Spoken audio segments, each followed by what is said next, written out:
Right then, here we go, hook baits. Now this is one question that they always ask me about hook baits. What should they use for this, for that, for the other, and what have you. Now hook baits, to me, I think are a personal thing. It's whatever you feel confident with. Personally, obviously, I use a lot of maggots, I use a lot of casters, I use a lot of worms. They're like my three go-to main baits. And they will catch me chub, roach, bream, barbel, everything that swims. But there is the odd occasion, like when I'm barbel fishing, when I will use maggots in a feeder to attract the fish, but I will sometimes use a boilie. Same with casters. I'll use a lot of casters for barbel fishing and use a boilie because they love casters. And I do use plastics. I will match the hatch and use plastics with them. Same caster, plastic caster to casters in a feeder. But it's hard to explain with me. There's two boilies I use, and one of them is the CC Moore Odyssey Triple X. Now that to me is solely for the tension bream, but it's mainly for the bream. Like I said, it's got a lot of that GLM extract in it, and the bream love that. I think it's got like 15% of it in, so that's a lot more than what any other manufacturers do. And to be honest, I remember I think it was somebody from CC Moore I spoke to going back a while ago, and I just said, "Oh, give us a tip on what boilies you'd use for bream," and he said, "Oh, use that because it's got this in it," and they love it. And ever since I've used it, I've never looked back. It is phenomenal. Odyssey Triple X. I've got none left. I've used it all. I need to get some ordered. For the bream fishing, Odyssey Triple X to me is probably the best boilie. Get it in 10mm, and you can use them two doubles, two 10mm, or you can use one, whatever takes your fancy. I tend to use them up with two, and I tend to buy some of the pellets, and I will buy some of the dip as well for them when I'm bream fishing, because there is venues that won't let you use maggots. Bluebell's one of them.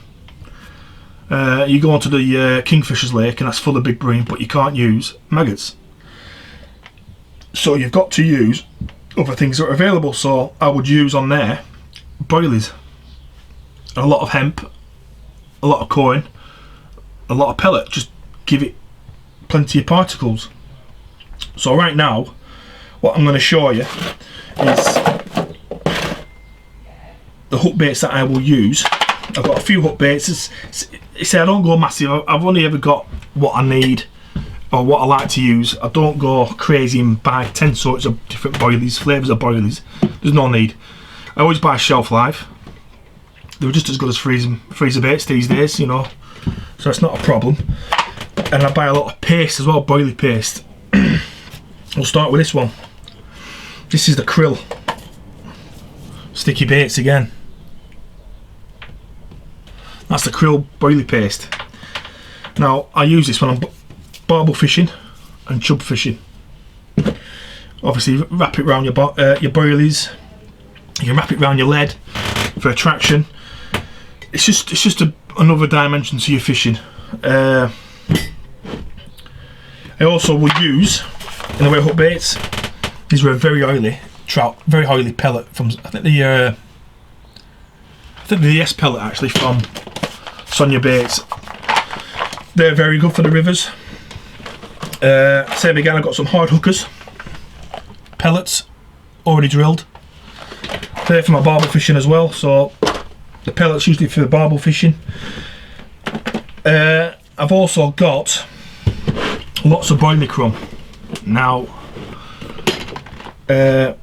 when you saw me do the ground bait section before, I tend to use a lot of hemp and hallie for the rivers, but I also put a couple of spoonful of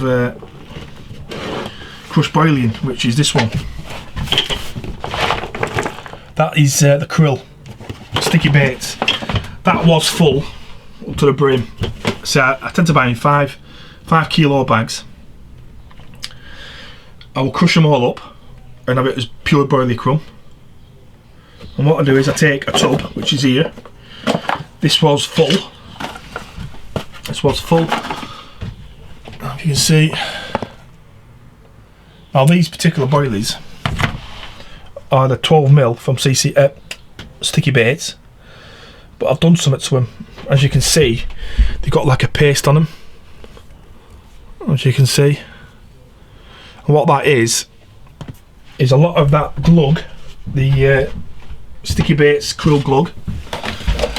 I'll get a tub like so, put some in, boilies in, cover it, give it a mix around, leave it for a day, come back in, put a little bit more on, give it another mix, leave it, and then I'll put some krill powder on the top of them, and that it all sticks to it. And now I leave them for a couple of weeks, even longer. This is for this next season coming up in a month's time for the barbel, and it goes really hard, and it makes it more attractive. To be honest, I got told about this a while ago with the boilies. I mean, most people know what to do with the boilies anyway, but this is what I do. So I give them that coating, and I'll put some of the crushed boilie into the actual ground bait mixture, so it's also feeling a bit of boilie as well as ground bait, and it just all blends in really well. And that's pretty much it really for the hook bait situation. As I say, I've got stuff to order. The whole idea of this was just to show you. Oh, I've got some pellets. The pellets I use, I'm getting short. This is last of my pellet. Normally I fill a big tub, if you can see, great big tub here. I fill one of them with pellet, and what I do, I use a few different types of pellet. Obviously we've got the CC Moore Odyssey Triple X pellet in there.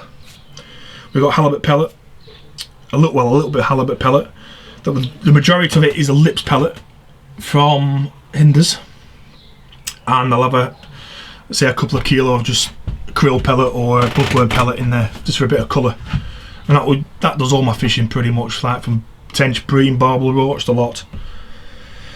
So I hope that's a bit of an insight to you of what baits I use, and I say it's not overcomplicated. I never overcomplicate anything, and that's what I use. The reason why I use it, like I say, is I've got confidence in it. So if you've got confidence in it, you're going to catch, and that's how I look at it. Yeah, it's what people want to use and what they don't want to use. I mean, there's a lot of bait out there, it's all good stuff. You know, I mean, I pick a few different sorts, and like I say, what I'm happy with. And this is what I'm happy with, and I'll carry on using it until it no longer works or they stop making it. So yeah, that's pretty much it. But the reason why I'm in here, I'll come in to make a list of what I need, because what I'm going to do is once a year, sometimes twice a year, I will put a big bait order in, i.e. ground baits, hemp. I buy my hemp from Dynamite in the big jars. So I buy all my hemp, I get a load of ground bait bought, all my pellets bought, all the ingredients for my ground bait that I mix. Pretty much get everything in one go, and then I've got it, and then it's a case of I'm going fishing tomorrow, go into the shed, prepare everything, my ground baits, everything the night before, with spring water or still water from a bottle, and then the next day I can just go fishing in buckets. It's all done, ready to go, pretty much. I like to be quite organised when it comes to fishing. Obviously I fish a long way from the lakes, so I want to get everything ready the night before or a couple of days before. Boom, get the van loaded, and away I go. I can concentrate on other things like finding the fish, you know, finding areas. I don't want to be worried about my bait, because I know it's all set from the couple of days before from home. And that's how I pretty much fish. So anyway, thanks for watching. Stick a like on the video, subscribe. I'll leave a link to my like page. I'm going to try and get out next week if I can. We'll see what happens, and we'll take it from there. And if you're go fishing, don't break the rules, you know, stay your 2 meters apart, and the job will be okay, and things are looking up. So I say thanks for watching, speak to you all soon, and see you all on the bank very soon.